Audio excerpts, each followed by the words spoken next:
শনিবার রাজ্যের বিভিন্ন জেলার তৃণমূল যুব কংগ্রেসের জেলা সভাপতিদের নাম ঘোষণা হয়। আর জলপাইগুড়ি জেলা তৃণমূল যুব কংগ্রেসের সভাপতি হিসেবে নাম ঘোষণা হয়েছে ময়নাগুড়ি থানায় ভিলেজ পুলিশ হিসেবে কর্মরত রামমোহন রায়ের। নাম ঘোষণা হতেই তৃণমূল কংগ্রেসের নেতাকর্মীরা তাকে শুভেচ্ছা জানিয়েছেন। অন্যদিকে রাজ্যের বিরোধী দলনেতা শুভেন্দু অধিকারী এ বিষয়ে সোশ্যাল মিডিয়ায় কটাক্ষ করেছেন। তিনি লিখেছেন, ময়নাগুড়ি থানায় ভিলেজ পুলিশে কর্মরত রামমোহন রায় বর্তমানে তোলামূলের জলপাইগুড়ি জেলার নতুন যুব সভাপতি। তোলামূল শুধু পুলিশকে গালাগালি করে না, পদও প্রদান করে। এ বিষয়ে সদ্য দায়িত্বপ্রাপ্ত তৃণমূল যুব কংগ্রেসের জেলা সভাপতি রামমোহন রায় বলেন, বিচারক যেদিন সাংসদ হলেন সেদিন তিনি কোথায় ছিলেন? তাছাড়া আমি ভিলেজ পুলিশ থেকে রিজাইন দিয়েছি। পাশাপাশি তিনি আরও বলেন, ভিলেজ পুলিশে কাজ করার আগে 2012 সাল পর্যন্ত দলের সঙ্গে যুক্ত ছিলাম। ময়নাগুড়ি কলেজে তৃণমূল ছাত্র পরিষদের প্রতিনিধি ছিলাম। রবিবার সকালে মাকে প্রণাম করে বাড়ি থেকে বেরিয়ে উত্তর পূর্ব ভারতের ঐতিহ্যবাহী শৈব তীর্থ জল্পেশ মন্দিরে পুজো দেন।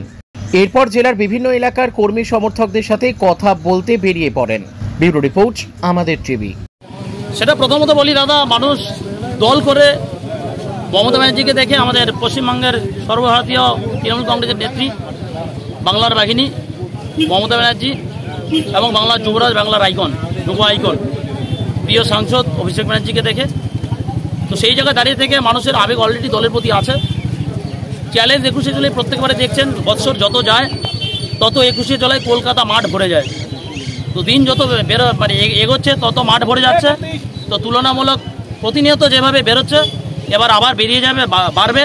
পাশাপাশি জলপাইগুড়ি জেলা থেকে আগামী দিনে অবশ্যই সেটা চ্যালেঞ্জিং বলতে মানুষ আন্তরিকভাবে আমরা ঢেলে জলপাইগুড়ি জেলা থেকে তৃণমূল কংগ্রেস এবং তৃণমূল কংগ্রেস যুব কংগ্রেস থেকে আমরা প্রত্যেকে সব সংগঠনকে নিয়ে আমরা জলপাইগুড়ি জেলা আলাদা একটা নজির তৈরি করব এই ঐতিহাসিক 21শে জুলাই। ময়নাগুড়ি কলেজে ইলেকশন হয়, সেখানে আমি ইলেকশনে লড়ি। তার আগে আমি ময়নাগুড়ি ব্লক কমিটির তৃণমূল ছাত্র পরিষদের মেম্বার ছিলাম। তার পরবর্তীতে দল আমাকে ময়নাগুড়ি কলেজ নির্বাচন যে হয় সেখানে আমাকে টিকিট দেয় এবং সেখানে আমি ভোটে জিতে সিআর হই। পরবর্তীতে দল আমাকে সেখানে ওয়েলফেয়ার সেক্রেটারির দায়িত্ব দেয়, সেখানে আমি দীর্ঘদিন ওয়েলফেয়ার সেক্রেটারির দায়িত্ব পালন করি। পরবর্তীতে দল আমাকে তৃণমূল যুব কংগ্রেস দেখার জন্য আমাকে দল দায়িত্ব দেয় অঞ্চলে, যুব কমিটি হিসেবে অঞ্চলের। পরবর্তীতে আমাকে তৃণমূল ছাত্র পরিষদ হিসেবে জেলা সেক্রেটারি হিসেবে দায়িত্ব দেয়। আমি 2012 সাল পর্যন্ত দায়িত্ব পালন করেছি। পরবর্তীতে আজকে দল সবার আশীর্বাদ নিয়ে ভরসা করেছে, তাই আমাকে দায়িত্ব দিয়েছে। আগামী দিনে সেই দলের ভরসা রাখার চেষ্টা করব। জেলা শুভেন্দু অধিকারীর এই কটাক্ষ, মাননীয় জাস্টিস সাহেব যেদিন সাংসদে দাঁড়ালো সেদিন তিনি কোথায় ছিলেন? সেদিন তিনি কোথায় ছিলেন? মানুষের তো বিচার ব্যবস্থার প্রতি একটা আস্থা ছিল, তিনি সেদিন কোথায় ছিলেন? আজকে তিনি পোস্ট করে নিচ্ছেন। উনি দেখুক, খবর নোক, অলরেডি 18 তারিখ আমার রিজাইন দেওয়া আছে।